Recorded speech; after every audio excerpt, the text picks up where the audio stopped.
Alrighty, party peoples of the interwebs, it's going to be another fishing vlog. Tonight I'm going to be using this chug glug glug thing. I don't know what it is.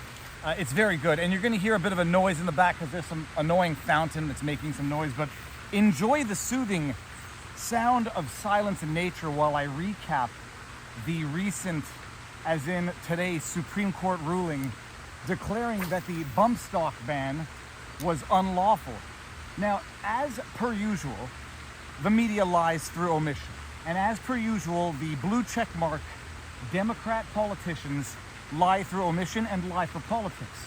Remember when Roe v. Wade was overturned and you had these Democrat hack MSM propagandists running around saying that SCOTUS, that extreme SCOTUS with those extreme Republicans that were appointed by extreme Republican Donald Trump had outlawed abortion?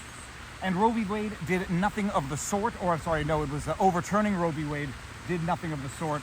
All that it did was declare that the abortion question was not a federal issue, but was a state issue, and they kicked back the decision-making to the state to determine when abortions should be allowed up to and as of what point they should be prohibited. I happen to think, although I am merely a Quebec attorney with, no practice in American constitutional law, I happen to think there should be a strong argument for declaring that abortion issues are a constitutional issue as of a certain point. At what point in the gestation period does a fetus or unborn child benefit from constitutional protections under the Constitution? The right to life, liberty, etc. Surely there's a point at which the unborn child fetus benefits from those rights, and at which point it becomes a constitutional issue as of that period of time. Set that aside. When Roe v. Wade was overturned, it by no means prohibited, outlawed abortion across the country. It merely stipulated that state legislatures were the ones responsible for setting the parameters of when abortion would be permitted up to and as of when it would be prohibited, and the modalities of abortion. You want to abort 1 week after pregnancy? Move to California. You want to move to a state that has basically a full ban-ish on abortion? You'll go to Alabama. If you're in Alabama and you don't like Alabama abortion laws, you'll move to California. Well, they're doing the exact same thing with this bump stock ban. You will recall this was an executive order or a bump stock ban under Trump in 2018 in the wake of the Vegas shooting, which was, I believe, the deadliest mass shooting of all time. A lot of questions to be asked as relates to that shooting. And if you haven't seen Robert Barnes's Hush Hush Hush on vivabarneslaw.locals.com, go watch it, because in as much as we think we know a lot about that, there's a lot that we don't know, and good reason to question why we don't know the full narrative of that atrocity. Set that aside. The bump stock ban went into effect in 2018. It was challenged because what happened is the ATF, the Alcohol, Tobacco, and Firearms Agency, comes out and unilaterally amends their rules and regulations and declares, although up until that point, the bump stock on semi-automatic rifles never was deemed to have rendered those semi-automatic rifles machine guns, which are fully automatic, and I'll get to that in a second. ATF unilaterally reverses course on its guidelines, regulations, enforcement that it had had in place forever. Challenged. And the Supreme Court, 6-3, 7-2, I think it's 6-3, comes down and says the ATF doesn't have the authority to unilaterally modify what is the role of Congress. It doesn't have the unilateral authorities to legislate, despite what it wants to do. And it didn't say that the bump stock is legal. What it says is that the ATF can't come in and unilaterally declare it illegal. The argument that was raised was that the bump stock, now I'm not a gun aficionado, but I think I understand now how it works. It's a mechanism that allows you to use the recoil of the gun to pull the trigger faster, because you're sort of moving the gun around the trigger as opposed to actioning the trigger over and over again. When the gun fires and recoils and it bounces back, it's sort of a mechanism by which you can almost move the gun around the trigger so that even though each trigger action only actions one bullet, it causes you to be able to do it faster if you're good at it and if you can ride the momentum, so to speak, of the bumping action of the firearm. Okay. Outlawed in America, as has always been the case, or at least as long as I've known, are machine guns. Machine guns are distinguished from semi-automatic guns in that machine guns, you action the trigger once and a flow of bullets will come out. You do not have to action the trigger in order to action more than one bullet at a time. That is called fully automatic machine gun. Those are outlawed. There is no prohibition on a gun by way of amount of shots it can semi-automatically fire in a certain period of time.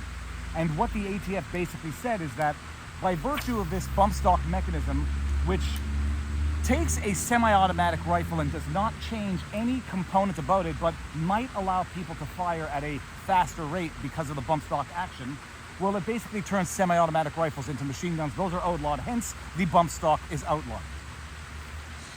The dissenting opinion said that this bump stock allows you to fire a gun too many times per second, and it's too dangerous, yada, yada, yada. And by virtue of the fact that you can fire bullets too fast, it should be outlawed. The majority decision comes out and says, Congress outlawed machine guns. They didn't outlaw X amount of ability to fire per second. They didn't outlaw X amount of bullets per second. If they wanted to, they would have done it, but it's not up to the ATF to do that. The majority decision concluded that the bump stock does not change the nature of a semi-automatic rifle. It is still a rifle by which one trigger action releases one bullet. And so by virtue of the fact that you can do it faster, doesn't turn a semi-automatic into a machine gun, doesn't turn a lawful weapon into an unlawful weapon. There's an alligator garfish right here. I don't even want to try to catch it. It's not an alligator gar, it's a spotted gar. Let me see if I can just show you what it looks like. I scared it off. Darn it. I scared it off. I don't even want to catch a spotted gar there. Nasty, nasty fish. They smell terrible, and you can never get the hooks out of their mouths. And so that's what the decision said. And you're going to have the misrepresentation again. What this decision does is basically say that an administrative body has to respect the separation of powers. Now, it's not just that I'm a Canadian, and maybe it's because I'm wearing my American flag Crocs. These administrative bodies and some politicians and some members of the MSM don't seem to understand the three branches of government: legislative, executive, and judicial. Legislative creates the laws, executive enforces the laws, and the judicial interprets the laws. And you do not get to have administrative bodies usurping the powers of the legislative branch willy-nilly, depending on which way the politics blow of that specific administrative body. If Congress wants to do something about it, Congress can do something about it, but that means passing legislation. That means doing more than browbeating people. That means doing more than going through the back door to try to do unlawfully what should be done lawfully through Congress. So that's the extent of the decision. It's a big decision. It's the government saying, it's not the government, it's the Supreme Court saying, administrative bodies don't get to usurp legislative powers, and it's time to rein in the powers of the deep state, administrative bodies, and let them know that there are three branches of government competing and equal, and you do not get to make your own laws, interpret your own laws, and then modify your own laws as you see appropriate. I didn't really want to catch a fish, and I just wanted a few minutes of quiet because parenting is a full-time job, and it's a two-person job. And right now I'm down to one with kids, many kids, professional chauffeur. I've been hearing noise, cleaning up messes, cooking, cleaning up, cooking, more cleaning up, more driving. I just needed a few minutes of quiet, so I'm just going to annoy it. I'm just going to enjoy it for the next few seconds. Viva Frei. If you like what I do, you know what to do. Like, share, subscribe, hit the notification bell, drop a comment, share my stuff, make sure your notifications are... Yeah, if you can believe it, what happened, you might be asking? My phone actually reached its max storage. Luckily, at the end of that vlog, otherwise I would have had to reshoot the entire thing. You know what to do. Like, share, subscribe. More important than anything, get out there, talk to people in real life, exercise, eat healthy, and now you know. Look at that. That's cool. That's me right there. Look at that. Oh, yeah. Inception. Now you know your vlog. Oh.